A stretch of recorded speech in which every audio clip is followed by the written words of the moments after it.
Selamat pagi anak ibu guru.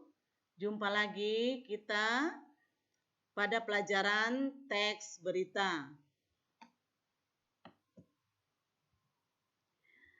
Teks berita yaitu menyajikan data dan gagasan informasi dalam bentuk berita secara lisan dan tulis dengan memperhatikan struktur kebahasaan atau aspek lisan, lafal, intonasi, mimik, dan kinesis. Indikatornya, menulis sebuah teks berita sesuai struktur dan ciri kebahasaan. Anak ibu guru perlu perhatikan struktur teks berita. Tentu yang pertama kepala berita, teras berita, tubuh berita, kaki berita.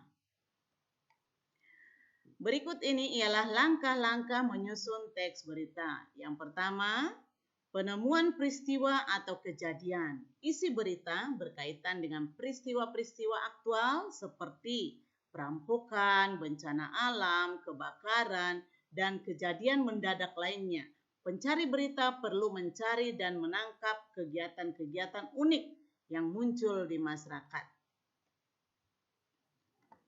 Dalam pencarian sumber berita, agar isi berita akurat, penulis berita harus dapat menemukan tokoh yang mampu memberikan informasi secara tepat peristiwa yang akan diberitakan sebagai contoh untuk mendapatkan informasi tentang data korban dan proses kejadian. Penulis dapat mewawancarai pihak kepolisian setempat.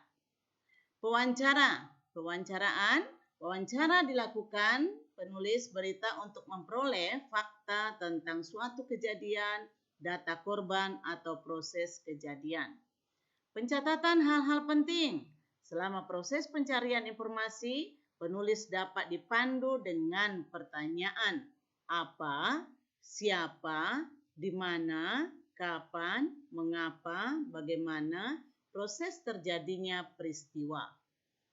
Penyusunan berita pada hakikatnya harus menggunakan bahasa yang singkat dan jelas. Ya, untuk tugas anak ibu guru, ya jawab di Google Classroom, di bagian tugas ya nak, jangan salah. Ya, yaitu tulislah sebuah teks berita sesuai struktur dan ciri kebahasaan teks tentang perkembangan corona di Indonesia. Oke, terima kasih. Selamat pagi. Semoga anak ibu guru tetap semangat. Salam sehat. Sampai jumpa pembelajaran berikutnya.